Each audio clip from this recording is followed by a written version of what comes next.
Hello everyone, welcome to अपनी learning. सो आज एक बहुत ही इंपॉर्टेंट कंसेप्ट मैं आप लोगों के साथ डिस्कस करने वाला हूं, जिसको हम बोलते हैं बिजनेस एंटिटी कंसेप्ट। भी अकाउंटिंग का एक ऐसा कंसेप्ट है जिसको अंडरस्टैंड करना और इसका लॉजिक समझना काफी ज्यादा जरूरी है, क्योंकि अगर आप इसके लॉजिक को नहीं समझते हो, सिर्फ रट्टा मारते हो, तो आगे चल के आप लोगों को जर्नल एंट्रीज में या फिर आगे भी जो भी फाइनेंशियल स्टेटमेंट्स हम बनाएंगे वहां पर काफी प्रॉब्लम्स फेस करनी पड़ सकती हैं। तो अभी हम इसको समझने की कोशिश करते हैं कि इस कंसेप्ट का मीनिंग क्या होता है और इस कंसेप्ट की एप्लीकेशन क्या है और इस कंसेप्ट की जरूरत क्या है। बिल्कुल सिंपल तरीके से लेमैन लैंग्वेज में समझने की कोशिश करेंगे ताकि आपको चीजें अच्छे तरीके से समझ आए। अगर आप अपनी बुक में बिजनेस एंटिटी कंसेप्ट की डेफिनेशन पढ़ते हो तो उस डेफिनेशन में एक ही चीज लिखी गई है कि एक बिजनेस में जो बिजनेस है वो अलग है, जो बिजनेस है उसकी एक अलग आइडेंटिटी है और वहीं पर जो बिजनेस के ओनर्स हैं वो अलग हैं। Is it clear? Are you getting the point? For example, मेरा कोई बिजनेस है तो मेरे जो मैं हूं, मैं अपने बिजनेस से अलग हूं, जो मेरा बिजनेस है वो मुझसे अलग है। और जब हम बुक्स ऑफ अकाउंट्स को मेंटेन करेंगे उस पॉइंट पे हम सिर्फ और सिर्फ उन ट्रांजैक्शंस को देखेंगे जो कि मेरे बिजनेस से रिलेटेड हैं, ना कि मेरे पर्सनल एक्सपेंसेस हैं।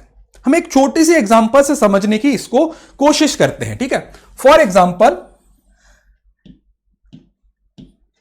ये मैं हूं और मेरा कोई भी किसी भी तरीके का गारमेंट्स का कोई बिजनेस है,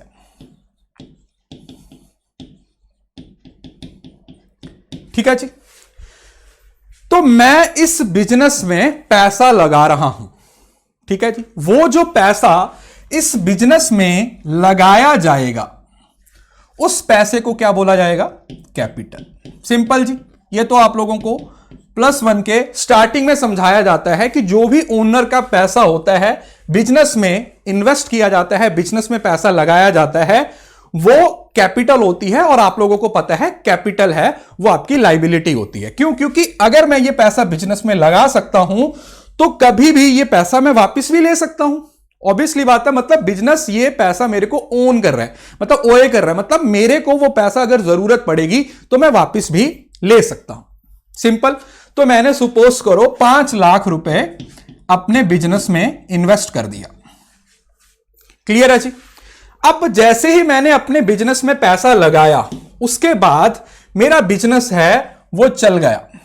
मैंने बिजनेस में अलग अलग तरीके के ऑपरेशंस को करना शुरू कर दिया। क्लियर है जी?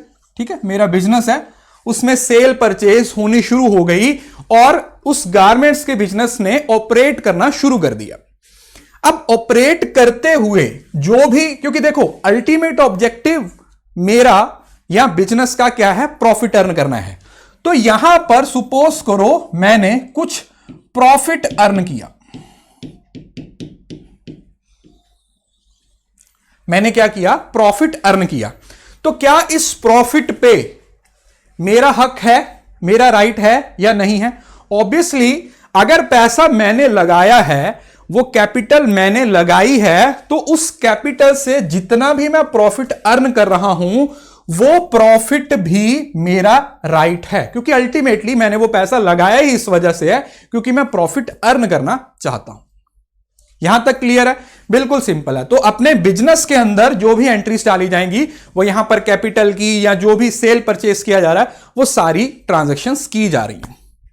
लेकिन यहां पर मुझे अपने पर्सनल एक्सपेंसेस के लिए किसी चीज को खरीदने के लिए, फॉर एग्जांपल मुझे कोई भी सामान पर्सनल एक्सपेंस के लिए खरीदना है। सपोज करो मुझे एक साइकिल परचेस करना है, उसके लिए मैंने उस बिजनेस में से आफ्टर प्रॉफिट भी हो सकता है या प्रॉफिट से पहले भी मैंने 20,000 रुपए निकाल लिए। क्या कर लिया?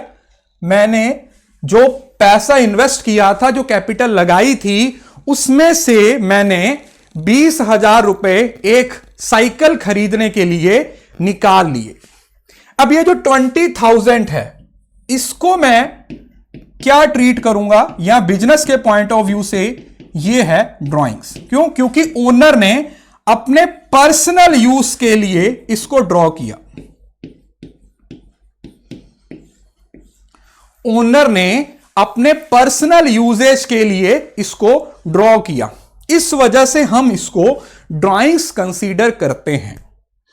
तो यहां पर ये जो ड्राइंग्स हैं जो मैंने पर्सनल एक्सपेंसेस के लिए निकाला है, क्या ये बिजनेस का एक्सपेंस है या नहीं? No, this is not the expense of business. That is the reason कि ये जो ड्राइंग्स है इसको प्रॉफिट एंड लॉस अकाउंट में नहीं दिखाया जाता। इसको क्या किया जाता है? It is deducted from the capital. इसको डिडक्ट किया जाता है किसमें से? कैपिटल में से, because it is a type of liability. ये एक लाइबिलिटी की टाइप है। दैट्स वाई जो ड्राइंग्स है उसको बिजनेस के पॉइंट ऑफ व्यू से कंसीडर ना करके ओनर के पर्सनल एक्सपेंसेस से कंसीडर किया जाएगा। क्लियर है? So this is the reason कि हमें बिजनेस एंटिटी की जरूरत पड़ती है यह समझने के लिए कि कौन से एक्सपेंसेस हमारे हैं ओनर के, उसको सेपरेट रखा जाएगा, और कौन से एक्सपेंसेस हैं जो बिजनेस के हैं उसको सेपरेट रखा जाएगा। फॉर एग्जाम्पल, अगर यहां पर ये जो 20,000 रुपए है उसको बिजनेस के एक्सपेंसेस की तरह ट्रीट कर लिया जाए, तो फॉर एग्जाम्पल मैंने बोला कि अगर इसको हम बिजनेस एक्सपेंसेस कंसीडर कर देंगे, ठीक है जी, ध्यान से समझना, ये कंसेप्ट बहुत इंपॉर्टेंट है। अगर इसको बिजनेस एक्सपेंसेस की तरह ट्रीट किया जाएगा तो इस 20,000 रुपए को कहां पे शो किया जाएगा? पी एंड एल अकाउंट में। कहां पे शो किया जाएगा? पी एंड एल अकाउंट में शो किया जाएगा।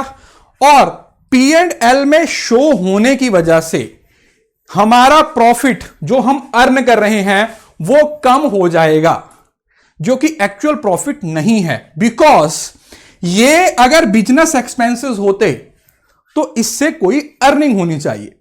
सिंपल, आप बिजनेस में पैसा लगा रहे हो, जो खर्चा कर रहे हो, जो एक्सपेंस कर रहे हो, किसके लिए कर रहे हो?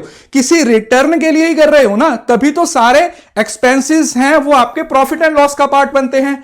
लेकिन यहां पर ये बिजनेस के पॉइंट ऑफ व्यू से इंपॉर्टेंट नहीं था। क्यों? क्योंकि इसको ओनर ने अपने पर्सनल यूज के लिए निकाला, जिसकी वजह से इसको प्रॉफिट एंड लॉस में शो नहीं किया जाएगा।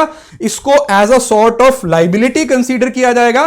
बैलेंस शीट में कैपिटल से इसको डिडक्ट किया जाएगा ताकि इसका कोई भी नेगेटिव इफेक्ट हमारे प्रॉफिट पर ना पड़े।